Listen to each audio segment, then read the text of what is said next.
Hey everybody, thank you so much for clicking on this video. Today we are talking about the one, the only, Taylor Swift. I have seen a ton of discourse lately around speculations if Taylor Swift is carrying Travis Kelce's baby. I'm being serious. That is literally what's happening.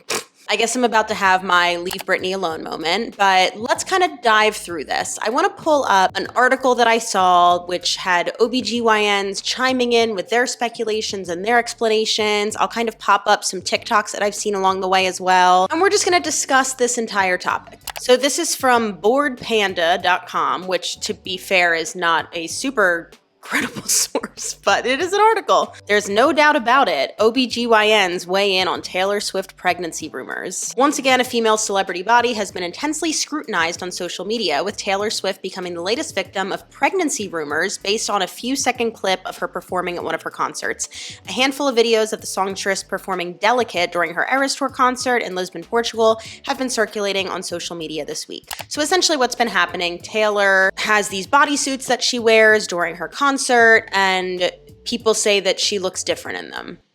Okay, so I'm not going to read you this entire article, but we've got some photos that different people took. We have OBGYNs talking about reproductive anatomy and where women traditionally store body fat. We have all these zoom-ins of this woman's stomach. I'm not going to comment on what Taylor Swift looks like because we don't comment on bodies here. We have a lot of people saying she's just bloated, she's just in her luteal phase, she's just a normal body, she's this, she's that. Hasn't anyone actually watched Miss Americana? There's a lot of discussion about this woman's body. And I have three big issues with this. So let's just kind of dive in and break it down. Haven't we learned as a society yet that you don't ask a woman if she's pregnant?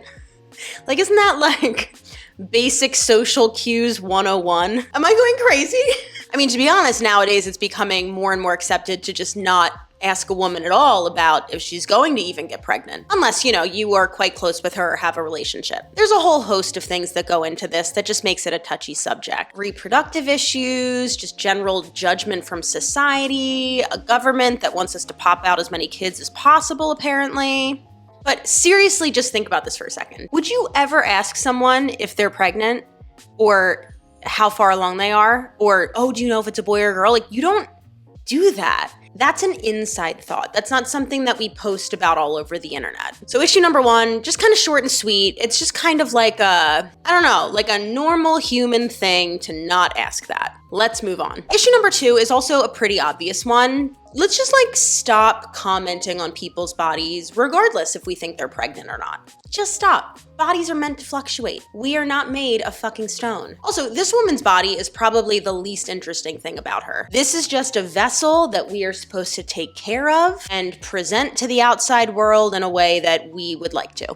I would rather read an article about Taylor Swift interpreting her song lyrics, her impact on the economy and climate change as a billionaire, or, her lack of an overall public political standing as one of the most influential people on earth. Oh, you thought I was 100% ride or die Taylor Swift? I can love her music and still be critical of her actions. Let's move on to the third issue. So this is the big one that I think a lot of people miss, because I've seen a ton of videos, and this article does it a little bit too, of just people making excuses or presenting reasons why she looks this way. Oh, she's just in her luteal phase, so she's bloated. Oh, she's been enjoying more fun stuff because she's dating Travis, and that's what happens when you're in the beginning of a relationship. Oh, she's just stressed, so she's holding on to excess water weight. It doesn't matter. You don't need an excuse as to why your body looks a certain way. You don't need to 24/7 explain why your body might look different than a certain time or why your body might have changed. I actually did this a lot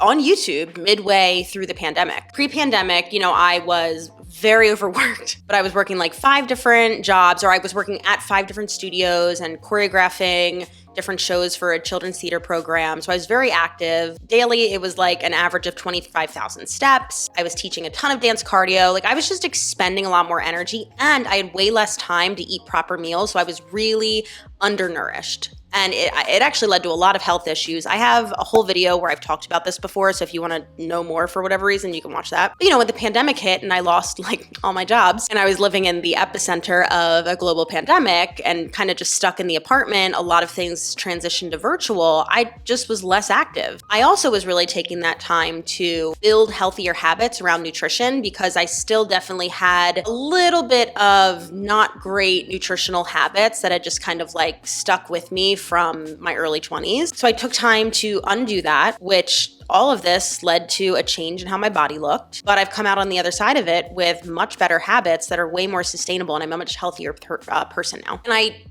I realize I just explained that again, but I'm not doing it for the same reason as before. I'm doing it to make a point here that I didn't have to explain any of that. But I felt the need to explain why my body look different from a year ago or 2 years ago because people comment on it. Literally, like yesterday, I got these comments right in a row.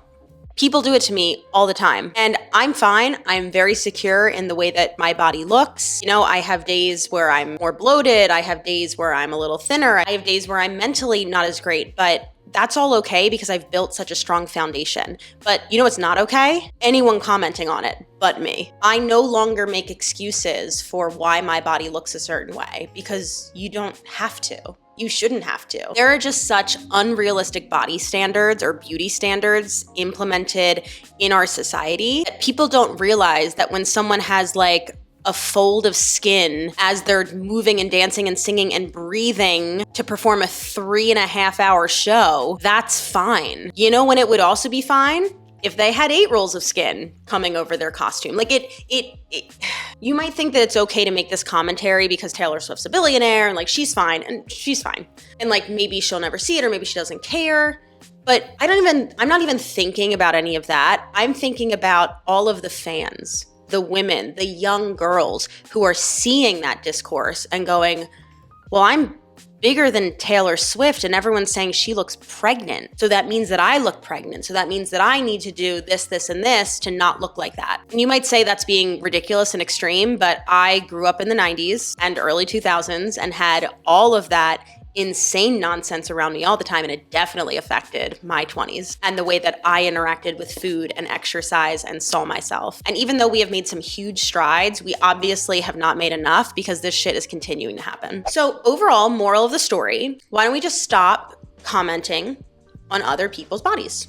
Seems pretty simple. And even celebrities, because like I just said, it's not necessarily them that you're affecting, but it's all of the fans and all of the people who see you commenting on someone who has endless resources, personal cooks, personal trainers, personal assistants. And with all of those resources, if those people aren't even up to your standards, what are we supposed to do? If this mic wasn't $200, I would drop it. All right, that's the whole video. Short and sweet, but I wanted to film this really quickly because that has been annoying the crap out of me over the last week. Let me know what you think down in the comments below. Make sure you hit that subscribe button so you don't miss out, and I will see you all in the next one.